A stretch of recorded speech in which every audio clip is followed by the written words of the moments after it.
Bismillahirrahmanirrahim. Dikisahkan di kelas ibu beruang.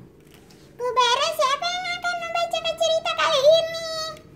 Iya, alhamdulillah kita kembali akan membacakan buku cerita. Siapa di antara kalian yang mau membacakan buku? Aku, Bu Guru. Baik, silakan maju ke depan, Mosi. Apa judul bukunya hari ini? Hari Istimewa Jojo. Oke, silakan. Bersarang tinggi di latang jerami, keluarga tikus terbang. Hari yang indah. Ayo bangun Jojo kecil. Coba lihat langit biru yang indah itu, seru Pak Tikus. Aku masih ingin tidur lagi, Guru tuh. Jojo tetap meringkuk di balik selimut. Hari ini seperti biasa, sementara Pak Tikus pergi mencari bulir-bulir jagung di kandang ayam, Bu Tikus menyiapkan sarapan pagi. Ayo Jojo, berhentilah menguap dan makanlah, Bu Tikus memarahi Jojo. Aku tidak lapar dan aku bosan, Jojo mengeluh. Tidak ada kejadian apa-apa di sini. Tikus-tikus itu sedikit pun tidak tahu bahwa mereka dalam bahaya besar. Tetap saat itu, Pak Joni petani sedang memperbarui tempat tidur Bu Domba yang baru saja melahirkan 2 bayi mungil.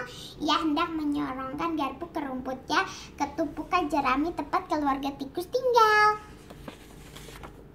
Jojo selalu menantikan kejadian heboh sedang melengkup di puncak bekas jerami. Asyik menonton Pak Joni petani bekerja. Pada saat itulah si petani menancapkan garpunya ke dalam gundukan untuk menarik jerami ke bawah.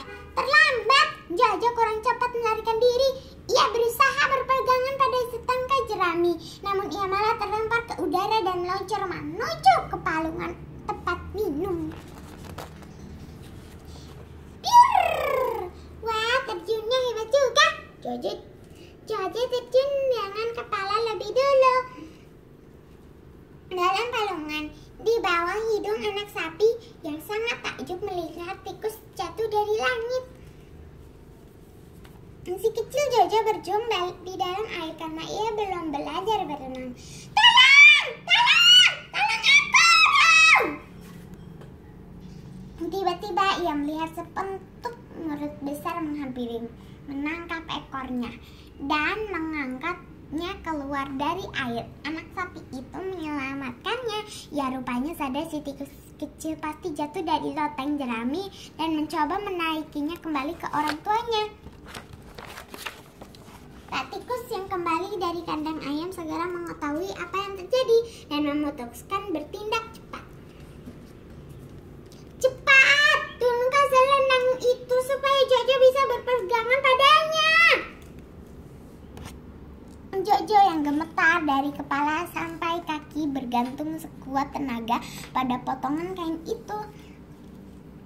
Pak dan Bu Tikus berusaha menaikinya ke atas sapi, ternyata tidak gampang. Untunglah dengan dorongan kepalanya si anak sapi berhasil mengembalikan Jojo ke ayah dan ibunya. Nyaris saja. Pak Tikus mengeluh kecapean. Kau membuat kami sangat ketakutan, ujar Bu Tikus sambil memeluk Jojo erat-erat. Setelah itu Jojo menandang ke sekitarnya. Rumah kita kacau balau, semuanya hancur berantakan. Akan jadi apa kita nanti? Lalu Pak Tikus melihat lubang kecil di antara 2 papan di dinding. Lubang itu sebelumnya tertutup tumpukan jerami yang kini dibawa pergi si petani. Aku akan memeriksa lubang itu. Siapa tahu kita bisa tinggal di sana, kata Pak Tikus. Ia menyelinap ke dalam lubang. Penemuan yang hebat, lubang itu ternyata menuju ke lumbung jagung milik Pak Joni petani. Di sini mereka akan aman dari gangguan gempa jerami dan tidak akan kelaparan lagi. Bapak tidak perlu pergi ke kandang ayam lagi. Bapak tidak akan perlu pergi ke kandang ayam lagi, jerit Jojo. Ia gembira petualangan mereka berakhir menyenangkan. Sore itu keluarga tikus sibuk pindah rumah. Suaranya bising sekali. Semua barang dipindahkan ke rumah baru. Malam ini kita tidur dengan nyaman dan aman. Setelah hari yang sibuk, ketiga tikus segera terlelap. Akhirnya mereka menemukan tempat mereka yang bisa hidup dan damai. Bahkan Kats, kucing besar milik Pak Joni, petani, tidak dapat menangkap mereka dari sini. Itulah ceritanya. Alhamdulillahirrabbilalamin.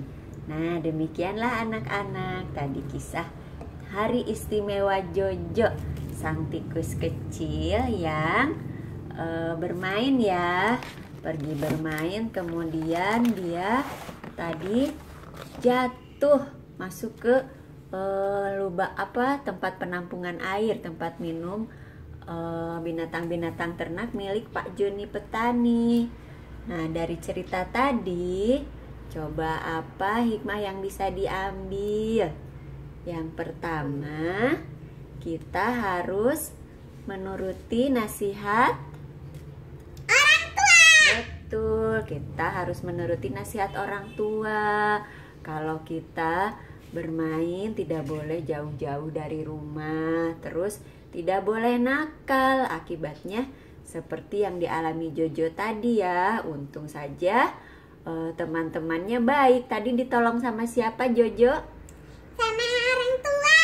Sama orang tuanya, dan ada sama sapi kecil, anak sapi kecil tadi yang menolong Jojo. Nah, itu juga pelajarannya, sesama teman kita harus saling harus saling tolong menolong. Kalau ada teman kita yang kesusahan, kita harus bantu.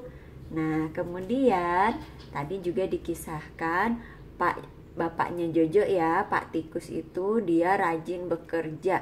Setelah rumahnya berantakan, lalu kemudian dia mencari rumah baru dan mencari tempat makan baru. Tadi dia menemukan lagi lumbung jagung ya, yang awalnya tinggal di jerami, kemudian dia tinggal di lumbung jagung. Itu juga pelajaran bahwa orang tua menjadi orang tua itu harus mencari nafkah, harus rajin bekerja untuk memberi makan keluarganya.